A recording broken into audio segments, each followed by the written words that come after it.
Ulang. Assalamualaikum warahmatullahi wabarakatuh. Selamat malam pemirsa Lampung News TV. Tapi pun Ya pun. kali ini kita berada di jalan apa nih, Bang? Jalan Purnawirawan di Kedaton ya masuk ya? Masuk Kedaton ya? Langkapura, Terang ya. Langkapura Mas ini. Langkapura ya? Langkapura. Di kolamnya Bang Edi Ripai.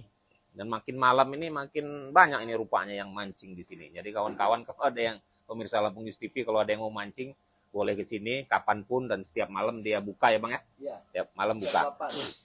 Nah, kali ini kita akan berbicara mengenai migor, minyak goreng. Tapi bukan soal minyak gorengnya, tapi soal seorang ketua PAN yang asalnya dari Lampung perlu juga kita kritisi, ya kan? Iya. Ada juga yang perlu kita kritisi mengakunya asal dari Lampung, Erick Thohir, nanti itu ya.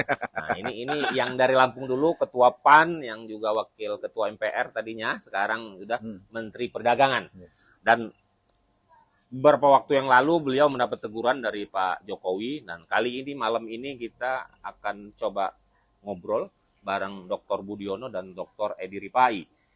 Kita melihat dari sisi hukumnya, walaupun kemarin sudah ditolak oleh Bawaslu karena tidak memenuhi syarat atau memenuhi unsur soal pelanggaran pemilihan. Nah, tapi kita mau lihat celah-celah lain, mungkin Bung Budiono malam ini bisa menjelaskan kepada kita semua soal bagaimana Julhas itu baru dilantik jadi Menteri Perdagangan, dia sudah kampanye dengan anaknya. Bagaimana Bung Budi? Iya, pertama-tama kan kita turut bangga lah ya, Ya. dengan terpilihnya atau diangkatnya Pak Zulkifli Hasan, Bang Zulkifli Hasan diangkat Pak Jokowi sebagai Menteri Perdagangan. Nggak ada matinya. Nggak ada matinya, iya ya. Mantan Ketua MPR, Menteri Kehutanan, jadi kita bangga lah ya. Enggak. Nah, tetapi kan Pak Jokowi mengangkat menteri ini kan Menteri Perdagangan itu ke dalam membenahi tata kelola minyak goreng sebenarnya. Tetapi baru berapa bulan kalau nggak salah ya, baru beberapa bulan ya, baru beberapa bulan gitu ya. Baru sebulan. Kita mendengar melihat pemberitaan di media seorang Julhas yang menteri, ya, walaupun dia mengatakan ini acara partai, tapi secara ini kita tidak boleh menafikan bahwasannya ini memang dia melekat gitu, Menteri Perdagangan. Menterinya pejabat negara. Dan dia menawarkan atau memberikan sesuatu kepada masyarakat, tetapi dengan tanda kutip imbalan untuk memilih putrinya, ya mungkin putrinya akan nyalon di dapil 1 apa dapil 2 di provinsi Lampung ini. Dan ini menurut saya suatu hal yang nggak bagus, kita seorang pejabat negara memberikan contoh. Ini kan transaksional, Ya. transaksional yang justru kalau bisa dikatakan ini money politik. Nah, yang kita sesalkan juga Ya. Bawaslu. Bawaslu ini kan lembaga yang memang didirikan. Kenapa sih ada Bawaslu, kenapa ada KPU, ada DKPP? Apa yang disesalkan dari Ya Bawaslu sebelum apa-apa seperti pembela gitu. langsung Belum diterima dulu, belum pendapat. diteliti dulu, belum ini langsung reaktif seperti pembela. Justru kita reformasi ini menciptakan membentuk Bawaslu itu menjaga supaya pemilu ini terutama jujur dan adil. Jurdil. Itu yang penting, bukan langsung lubernya, tapi jujur dan adil. Orde Baru tuh langsung umum bebas dan rahasia, tetapi jujur dan adilnya ini. Nah, jujur dan adilnya termasuk keadilan. Ya, masa orang menteri ya, walaupun dia mengatakan ini ketua partai ya, itu menurut saya yang sudah nggak bagus ya, mengajarkan, memberikan contoh yang nggak baik kepada Karena melekat ya tadi. melekat, ya nggak bisa dijadi alasan. Justru ya, kalau kata orang, kalau dalam hukum itu walaupun belum diatur, walaupun tidak dilarang, belum tentu boleh kan gitu. Walaupun Ya, tidak dilarang, ada tataran belum etika tentu. yang ininya. Nanti Bang Edi lebih kalau misalnya ada aturannya yang saya dengar dari Pak Edi kan gitu. Karena sebenarnya tidak ada kekosongan hukum. Nah, Ya kalau dia mau kemarin itu sebelum dia jadi Menteri Perdagangan dia ngajak kasih aja gratis minyak goreng. iya gratis aja tanpa ada ajakan untuk memilih. Masyarakat ini cerdas kok. Orang ngasihin pasti nggak ada makan siang yang gratis gitu ya kan. Jadi kalau dia mengatakan bahwasanya kalau lebih oke lah kita mengatakan jangan sholat dulu kalau belum azan sebenarnya kan gitu. Apalagi dia orang Lampung. Orang Lampung tuh punya apa? PL, ya malu itu. Malu. Nah, jangan sampai kita membuat malu keluarga kita, adat kita, ya. Ya pokoknya saya yang sesalkan itu adalah memberikan contoh yang nggak baik gitu ya. Kita tahu bersama lah tanda kutip bahwasannya memang pemilu itu seperti transaksional. Ini kan ditunjukkan langsung oleh seorang pejabat negara bahwasanya ini loh contoh pemilu kita. Yang justru kita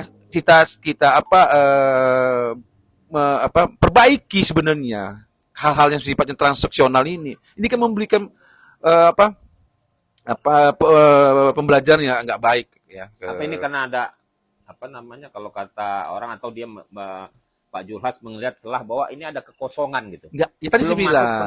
Iya. penetapan calon. Iya, kalau saya sih ngelihatnya ini bukan nggak ada tuh kekosongan hukum, ya. Walaupun ada mungkin ya, walaupun nggak ini, saya katakan tadi ada tataran di dalam pejabat negara ini ada etika yang harus dijaga dalam etika ketenagaraan.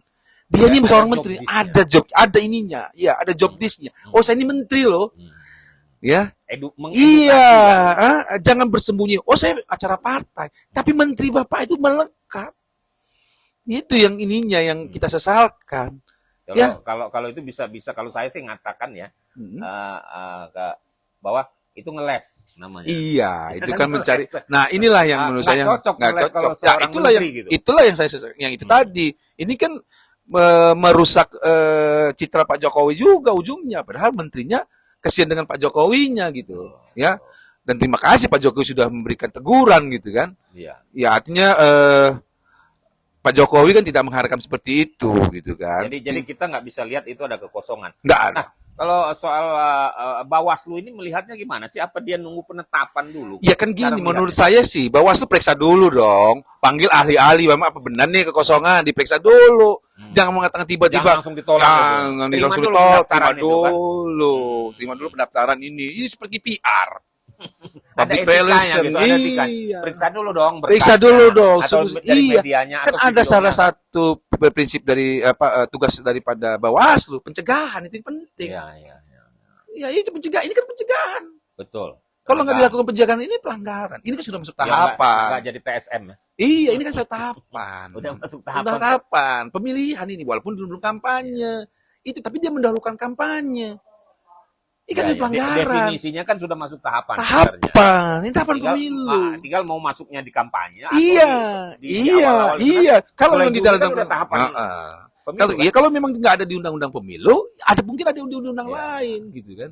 Oke. Tidak ada kekosongan hukum itu. Nanti bersembunyi di celah-celah seperti itu, aduh, ini rusak kita jadi pemilu Oke, kita. Bung Budi. Saya coba beralih ke Bang Edi Ripai. Bang Edi, saya baca di media sosial hasil wawancara dengan beberapa kawan pers bahwa ada celah pidana ini. Gimana menurut Bang Edi Ripai? Ya, jadi kalau saya melihat ini kan memang ada, ini saya bacakan ya, pasal 149 KUHP ayat 1 menyatakan barang siapa pada waktu pemilihan yang diadakan menurut Undang-Undang Umum dengan pemberian atau perjanjian memberi suap kepada seseorang supaya ia tidak melakukan haknya memilih atau supaya ia menjalankan itu dengan jalan tertentu, dihukum penjara selama-lamanya 9 bulan.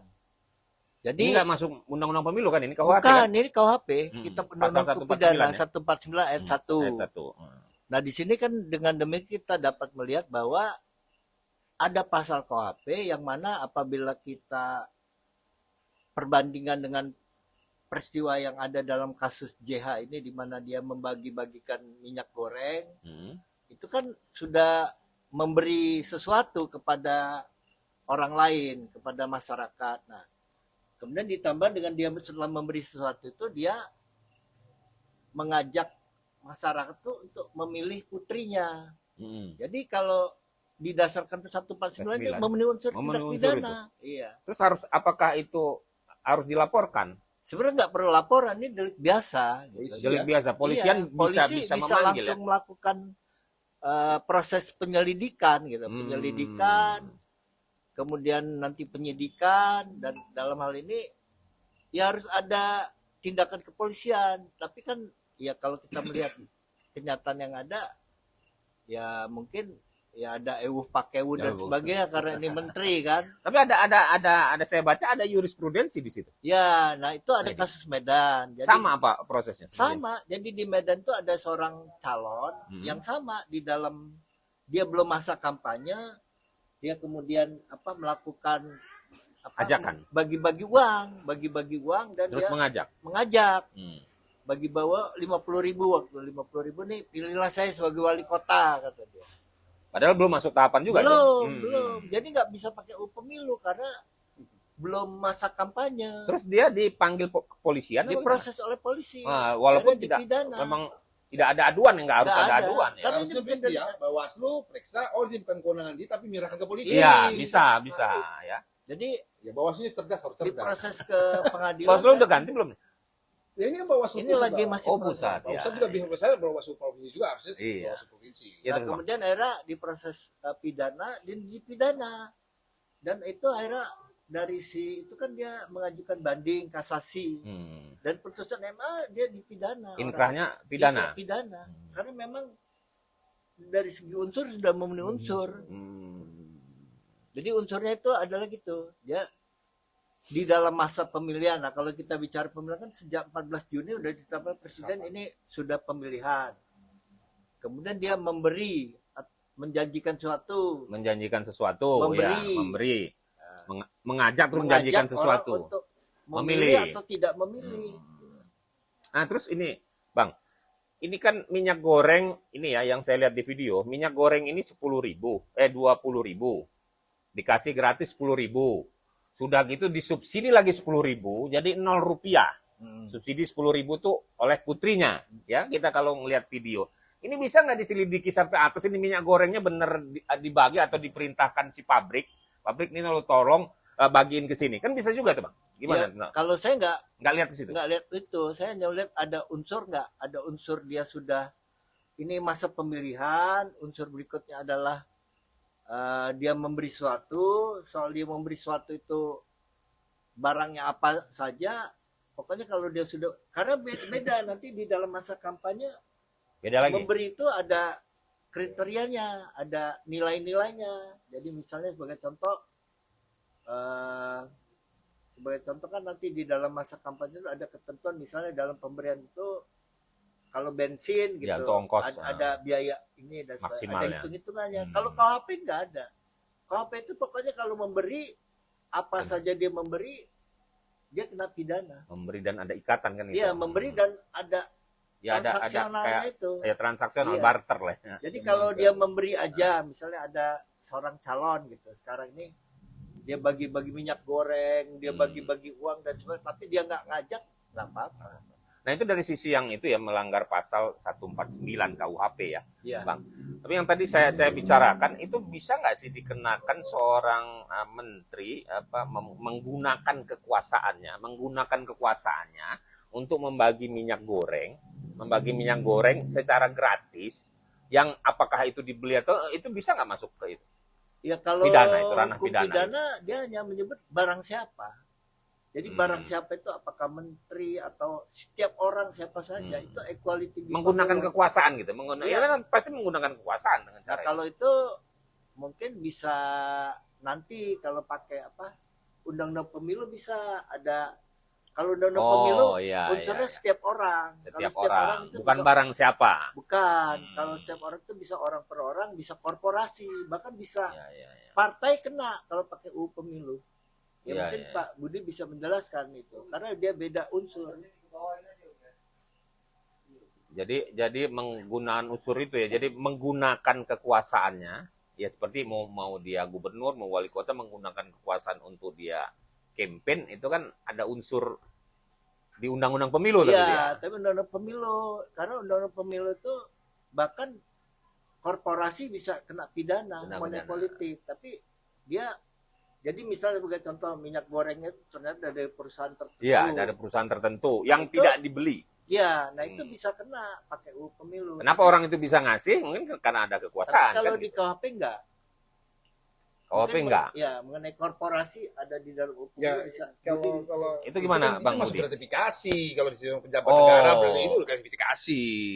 gratifikasi Iya, maksudnya ya. Iya. Ya karena kan Dan dia harus dilaporkan kepada KPK ya. ya Wah, kalau ini- logikanya kan begini. Hmm. Kan cabai juga lagi mahal, bawang Iya. merah juga lagi mahal Iya, nih. benar. Kenapa dia harus minyak goreng? Nah. Ya kan gitu ya. Padahal minyak goreng dipesankan minyak goreng Iya. harus murah. Nah, Ya itu maksud saya proses lapor masyarakat ini ya harusnya Bawaslu yang memproses ini gitu. Jangan cepat-cepat mengambil kesimpulan. iya, iya. Dan tadi sudah sampaikan Bang Edi kan. Nah, pasti Bawaslu oh ini bukan ranah saya ini. Ranah ini. Ya kan kalau dia memang nggak sampai tingkat kecerdasan mereka mengawas bosan ini kan ada ahli, Kan ada belum expertnya. masuk ke keputusan ya kan? Iya. Baru menerima pendaftaran. Iya, Dia langsung terima menyimpulkan. sedikit. Iya. Seperti apa namanya? Seperti kemarin contoh wali kota Mm-mm. aja kan. Iya, Bisa saja dia iya, terima. Nah, bisa. masalah di keputusannya nanti. Iya, tapi bahwa diperiksa ini dulu diperiksa dong. dulu. Diperiksa dulu dong. Jangan cepet-cepet seperti PR tadi. Apa karena diberikan dia seorang menteri, jadi jadi humas ya. Jadi Public humas relation Public gitu. relation. Padahal penyelenggara pemilu itu untuk menjaga marwah. Hmm. Dengan ajas langsung umum bebas ini kan nggak bebas lagi pemilih. Karena sudah diiming-iming itu kan gitu. Itu sudah melanggar ajas itu. Saya sepintas karena dikutip juga podcastnya Deddy Kobuser. Saya nggak tahu. Saya melihatnya kenapa ya seorang ketua PAN ini clearance-nya, klarifikasinya di podcastnya Deddy Kobuser. Terus diambil oleh beberapa media kita, ada Radar juga mengambil di Lampung ini.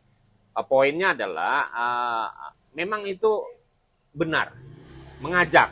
Jadi seperti transaksional. Jadi dari alur cerita itu seperti pembenaran itu sebenarnya. Seperti pembenaran lagi, seperti pembenaran yang menurut saya juga kurang layak lah seperti itu. Akhirnya dia mengajak untuk memperbaiki.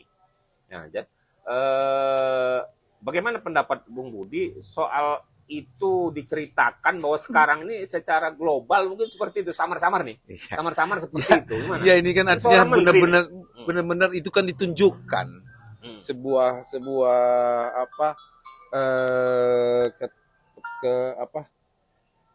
kecerobohan ya, kecerobohan yang disengaja gitu. Dan itu dibenarkan, diakui apalagi ini kan. Ini kan suatu hal yang sangat buruk ya.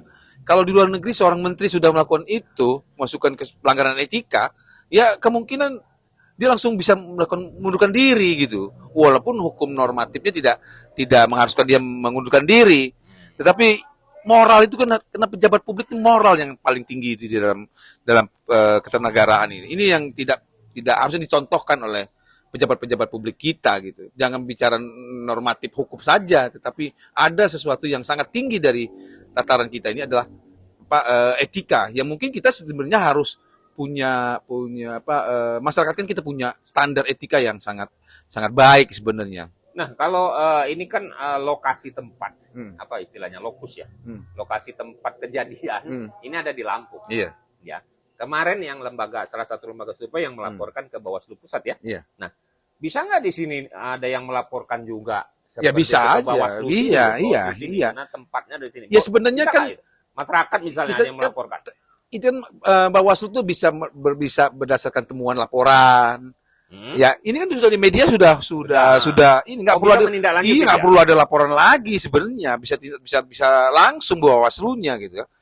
Ya, artinya kan kalau laporan itu dia tidak diketahui, tapi masyarakat yang mengetahui melaporkan kepada Bawaslu. Nah, ini Bawaslu provinsi dan Bawaslu RI. Menurut saya ini menjadi contoh ya, Bawaslu benar-benar bekerja sesuai dengan undang-undang pemilu itu yang kita harapkan gitu. Iya. Benar-benar dengan undang-undang pemilu Iya. ya. Jadi pekerjaan yang ini ada tahapan loh. Udah Sudah masuk tahapan. Jadi jangan terlalu spesifik bahwa tahapan itu penetapan calon. Iya. Nah, Ya, tahapan tapi tahapan itu belum harus pemilu, penetapan bukan. Ada Masuk tahapan yang ranahnya secara pemilu. umum, ya tahapan dari awal sampai ada tahapan yang khusus tentang kampanye. Ya. Tapi ini pemilihan Pemilihan. sebenarnya. Sudah gitu. masuk di Sudah wilayah masuk. Nggak mungkin ini habis verifikasi stop dulu 6 bulan. Dan orang-orangnya sudah ada kan, itu orang-orang yang memang belum terdaftar pemilih yang akan dipilih. Tetapi orang-orang itu adalah orang-orang yang punya hak pilih. Iya. Nah, itu kan harus dilihat gitu. Iya, masuk di situ. Mm. Oke. Kembali ke Bang Edi. Bang Edi, ada celah lain nggak selain itu? Atau ada pendapat lain gitu? Ini kita bukan soal kita suka atau tidak suka ya. Kita bicara ini bahwa kita harus mengkritisi yang hal-hal kurang beretika satu, terus hal-hal yang melanggar pidana gitu. Ada celah-celah lain nggak selain pasal 149 Ya KUHP? kalau sementara ini aturan ada di 149 KUHP. Hmm. Bahkan sebenarnya ya kepolisian segera melakukan penegakan hukum untuk menjadi contoh bahwa siapa saja tidak boleh melanggar hukum. Kalau dengan adanya kenyataan yang seperti ini kan dengan pembiaran seolah-olah mentang-mentang menteri maka tidak ada penegakan hukum. Padahal kalau rakyat jelata penegakan hukumnya cepat gitu. Ya jangan pilih kasih, berkeadilan lah ya, Iya, berkeadilan. itu. Jadi ini kalau polisi ini tadi menurut Bang Edi Rifai bahwa haruslah segera boleh dia Segera, memeriksa itu dia kan nanti boleh, nggak bisa. ada masalah, nggak perlu izin siapa-siapa kan, Nggak juga boleh, nggak nggak perlu kan, dan nggak harus juga polisi di Jakarta kan, di Ya sini. polisi di Lampung kan? Deliktinya Iya, di iya. Lampung. Tempatnya pun di Lampung, gitu. Iya. Ada saran-saran lain sebelum kita ini tutup Ya itu tadi obrolan yang kita penting ini. artinya adalah equality before the law itu artinya semua Equality sama before the iya, law. semua sama di hadapan Kejahatan hukum. hukum. Jangan pilih kasih ya.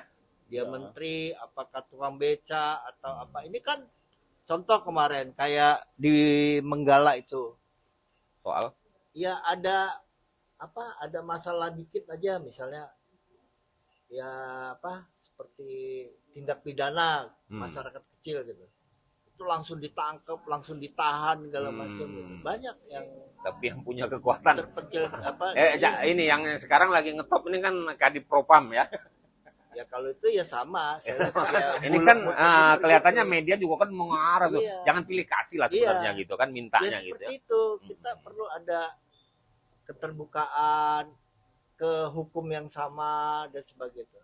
Jadi jangan sampai ada rakyat kecil melanggar hukum Dikejar-kejar. Langsung tangkap, ditangkap, langsung pegel- cepet ya. Iya, Langsung apa namanya? P21 ya langsung. iya, ya pokoknya yang punya prosesnya jabatan cepat. harusnya seperti Iya. itu juga ya kan gitu. Tapi ini kan kita melihat sebenarnya berkaca dengan beberapa hal seperti kan kemarin juga ada Nikita Mirjani Ya, tangkap lepas lagi. lepas Ini kan lagi ya. sudah Ya. di Ini kita masyarakat lepas kan dengan alasan di bawah kemanusiaan. kemanusiaan, Iya. Menjemput paksa. menjemput paksa. Kemarin tuh ya itu yang Padahal saya- dia berani itu melawan tuh itu ya. yang saya cerita di Menggala itu ada seorang ibu-ibu memang melakukan tindak pidana kalau nggak salah penggelapan apa itu ditangkap padahal dia punya bayi umur 3 bulan Iya. ikut masuk di dalam sel Sel. kok nggak ada kemanusiaannya Iya. kok Nikita Mirjani yang Kemanusiaan ya. yang nah. dia bilang saya punya anak apa tapi nggak ada kewajibannya nyusui dan memaksa anak itu nggak bisa dipisah lagi. Iya. Harus itu ikut. yang Bayangkan anak masuk penjara. kan? Iya. Di penjara yang di juga. Menggala itu dimasukin penjara Aduh. Ikut ya. Itu Ikut. udah putusan tuh, Bang. belum ya? ya istilahnya Masih kita bukan penyidikan. bicara ininya dia masih ditahan Masih ditahan. tapi kan kita bicara ya sebaiknya nggak ditahan lah karena ya dia lagi nyusuin anak kan nyusuin itu siapa bapaknya dikasih anak tuh belum bisa nyusuin ya, siapa yang bisa nyusuin ya ini kita bicara kalau bicara kemanusiaan kenapa kok yang seperti itu nggak ada kemanusiaan yang Nikita Mirjani entah dia kita nggak tahu, Kemanusiaan. kemanusiaan katanya Iya. Bukan bayi lagi loh anaknya. iya udah Dan biasa dibawa oleh pembantu, asisten iya, rumah iya. tangganya, ART-nya kan biasa itu karena Nikitanya biasa jalan-jalan sendiri juga kan gitu. Makanya Buat kemarin konten kan. begitu muncul Iya. bahwa tidak ditahan karena kemanusiaan, kita terenyak. Kemarin kita lihat di Menggala ada seorang Kalau di Menggala tekanjap, Bang. ada seorang ibu-ibu Beso mayo. ditahan yang anaknya masih kecil Eh, yang harus disusui tahan aja Oke. Bung Budi, ada pesan-pesan terakhir Saya untuk pesannya Bawaslu apa? Kalau saya pesan sini, Ah. pertama kepada pejabat negara ya, yang diberikan amanat secara undang-undang, secara konstitusi, itu harus benar-benar menjalankan tugas dan fungsinya ya. Jangan menyalahgunakan kewenangan, jangan menggunakan aji mumpung saya selaku pejabat negara, sehingga melakukan hal-hal yang menurut etika ketatanegaraan itu tidak boleh gitu ya. Dan kedua, dalam hal pemilu ini, saya harapkan KPU, Bawaslu ini benar-benar menjalankan tugas dan fungsinya. Jangan hanya yang tadi ya, bukan hanya sekedar di kepolisian atau kejaksaan atau penegak hukum lainnya. Juga KPU, Bawaslu itu benar-benar memperlakukan yang namanya equality before the law itu, Equality gitu ya. before the Iya, jangan nanti masyarakat yang melakukan ini cepat, gitu ya, pejabat negara, menteri segala macam lambat, dicari-cari celah kosong untuk menyatakan bahwasanya tidak Ya, memenuhi tidak unsur. memenuhi unsur. Ini kan semua terbuka dengan era informasi yang sangat luas ini. Jadi masyarakat itu nggak bisa dibodohi lagi lah ya. Nah, kita harapkan Bawaslu benar-benar menjadi Bawaslu, KPU benar-benar menjadi penyelenggara pemilu yang menjadikan jurdil itu jujur dan adil yang memang diperjuangkan di reformasi. Karena nilai kejujuran dan keadilan itu di zaman Orde Baru tidak terjadi. Maka kita harapkan jujur dan adil itu untuk pemilu yang 2024 ini benar-benar berlangsung gitu ya. Apalagi pemilunya juga dengan pemilu presiden. Iya, pemilu presiden dengan permasalahan yang sangat mungkin sangat kompleks segala macam itu, ya perlu ada kecerdasan, integritas ya. Itu yang kita harapkan sih sebenarnya. Oke, pemirsa Lampung News TV, malam ini saya sudah bisa menarik bukan kesimpulan ya, artinya pendapat dari beliau berdua, dari Dr. Budiono dan Dr. Edi Rifai, bahwa dari Dr. Budiono kita bisa secara etika kemudian harus menunjukkan yang terbaik gitu. Walaupun itu jangan menggunakan celah bahwa ada kekosongan hukum, tidak ada. Begitu juga dengan Bawaslu. Bawaslu juga bisa melihat bahwa ya harusnya diterima dulu dong ini, jangan langsung diputuskan. Tahapan sudah dimulai loh. Tahapan ini panjang sampai nanti tahapan penetapan dan pemilihan kan gitu. Dan dari Bang Edi Rifai bahwa kepolisian bisa segera memeriksa, menteri juga bisa segera memeriksa karena memenuhi unsur pasal 149 dan ada jurisprudensinya di Medan itu memilih wali kota. Kira-kira seperti itu, mungkin nanti di lain waktu kita lanjutkan kembali obrolan ini makin menarik. Wabillahi taufiq wal hidayah. Wassalamualaikum warahmatullahi wabarakatuh.